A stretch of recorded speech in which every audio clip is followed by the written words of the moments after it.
I do not think it is possible to look back on our recent national elections and subsequent events and not conclude that our country is at a crossroads. That could be an alarming prospect, but for the fact that it is not unfamiliar terrain.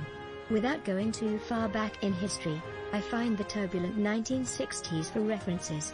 The election of John F. Kennedy in 1960 and his subsequent assassination in 1963, the election of Lyndon Baines Johnson in 1964 and the turmoil that followed with his escalation of the Vietnam War, the National Democratic Convention and election of Richard Nixon in 1968.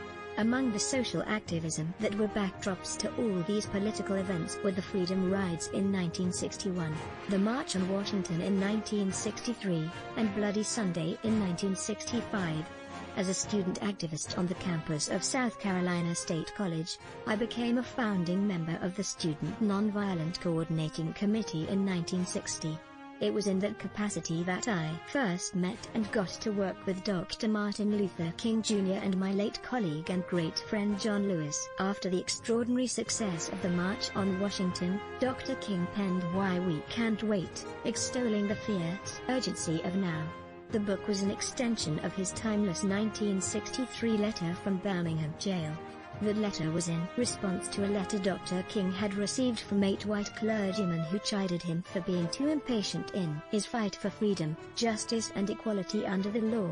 They urged Dr. King to be patient and wait. That the goals he sought would eventually be won, although he expressed hope that political activism and the election of President Lyndon B. Johnson would bring about the change blacks hoped to see. Dr. King wrote that wait almost always meant never.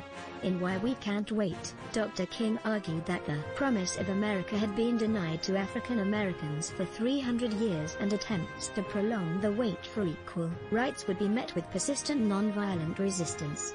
More, to help heal racial wounds, Black National Anthem would become America's hymn under proposal shortly before his life was cut short by the type of violence and ill will he had always extolled against. Dr. King wrote another rather profound book entitled, Where Do We Go From Here, Chaos or Community?, which, in my not-so-humble opinion, can be viewed as a roadmap for us today. During the 3 short years between Why We Can't Wait and Where Do We Go From Here, there was significant unrest in their country. In 1965, Alabama officials turned a peaceful voting rights march across Selma's Edmund Pettus Bridge into what has become known as Bloody Sunday, and the deadly Watts riots in response to police brutality took place in Los Angeles. Despite the turmoil, some incremental progress was made. The Civil Rights Act of 1964, the Voting Rights Act of 1965 and the Fair Housing Act of 1968 all became law. Dr. King also made demands for better jobs, higher wages, decent housing, and education equity. He wrote in 1967 that, in this unfolding conundrum of life and history there is such a thing as being too late. Procrastination is still the thief of time. This may well be mankind's last chance to choose chaos or community. Recent chaotic events remind us that we still have a long way to go to achieve the beloved community of which Dr. King dreamed, and that we are promised in our pledge for liberty and justice for all. Although he differed with President Johnson over the Vietnam War, King worked with the Johnson administration to achieve many of his dreams in Johnson's Great Society programs. In these challenging days that are so reminiscent of the 1960s, I find myself reflecting on Dr. King's vision for America. As Dr. King did in 1964, I also find myself echoing the hope that our newly elected President, Joseph R. Biden, will provide the leadership needed to get us back onto our pursuit of a more perfect union.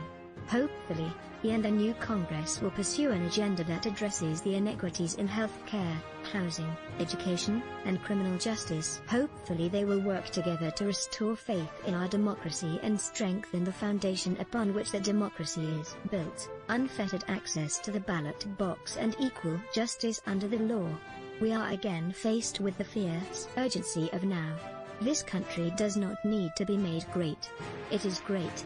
Our challenge is making that greatness accessible and affordable for all, and we would do well to heed historian Alexis de Tocqueville's admonition that our greatness lies not in being more enlightened than any other nation, but in our ability to repair our faults. Congressman Jim Clyburn, D.S.C., is the House Majority Whip.